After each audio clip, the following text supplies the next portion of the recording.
Hey guys, welcome to the Field of 68 YouTube channel. If you like what you see here, hit that subscribe button and you'll get more college basketball content just like this. The best win, who had the best win, the biggest win, the most important win? Like, who, when you look back at this weekend, who stands out the most to you? I mean, there were some good road wins, right? Like you look at it, and Utah State beat Boise at Boise. I thought that was a very important one. Texas Tech goes to Norman and beats Oklahoma. You know, to me, here's one that I would say. I think Ole Miss going to Texas A&M is a huge one for Chris Beard. That's a big one, yeah. You know, here's the thing with Beard. Like, they hadn't really beaten anybody early. You know, he always plays kind of a week non-conference schedule. And this year it made sense. New program, bunch of new players. You don't know who's going to be eligible, who's not. They beat Memphis, and that was kind of their only win. And then they kind of stubbed their toe recently. But I think going in, not that Texas A&M is great, but they're pretty good. They're a tournament team. To go on the road and get that win for Ole Miss, I think said a lot. And to me, they got some good players, and they got a coach who, listen, he's elite. He's elite. He took Texas Tech to the championship game. He took them to the Elite Eight. He had Texas going. So I would say that one to me was a statement game for Ole Miss. So there were two for me. For starters, you picked the wrong team in the SEC. The biggest win of the weekend in the SEC was Mississippi State. Big one. They're on the bubble.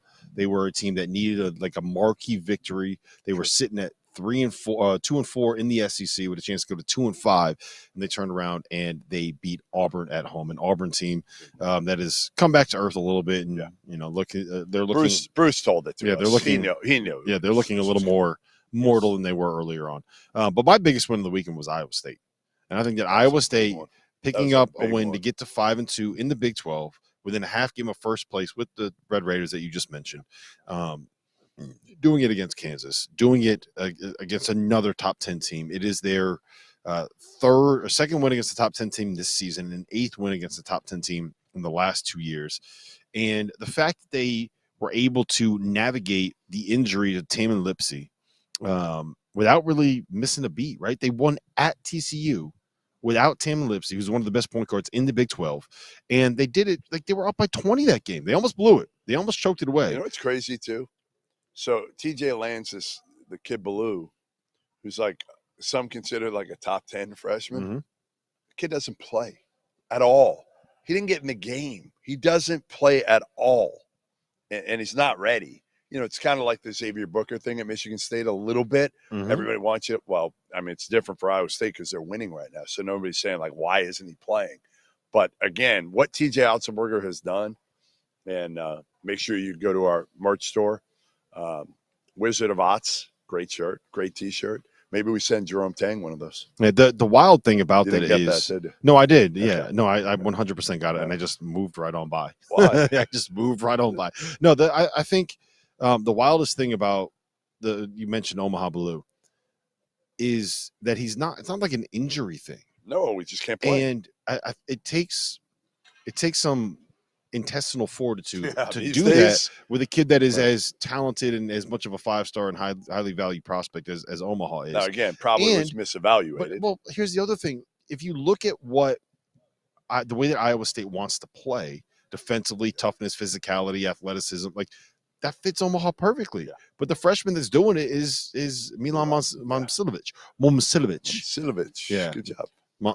But very, very impressive win. Very impressive season from TJ Otzelberger, the Wizard of Oz so far. All right, best player this weekend. Best performance from a player. I know you're going with. Caleb Love. You got to do it. Caleb Love. No. 36 points. Efficient. Like when you say the words efficient and Caleb Love, he was good. He was great. He wasn't good. He was great. And they needed it. Like they were coming off a loss in Corvallis to Oregon State, and they haven't been very good over the last month.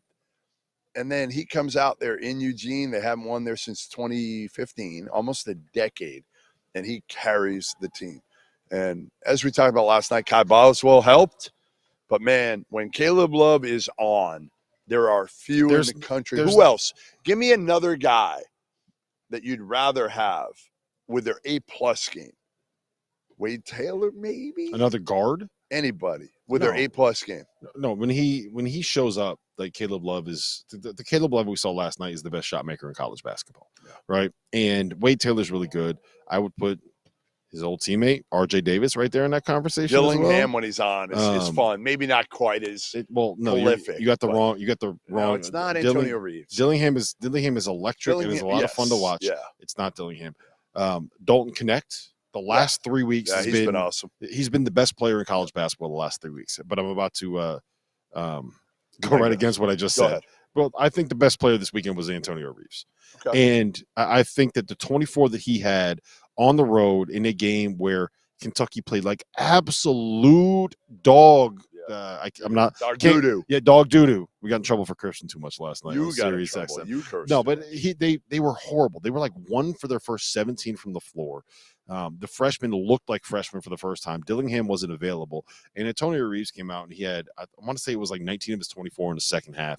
And was just terrific. He made big shot after big shot after big shot. Trey Mitchell had a couple of big shots too, but Kentucky does not win that game if Antonio Reeves does not step up. He had 24 in a game where Kentucky could not do anything offensively. And for my money, he's having an All-American caliber season, right?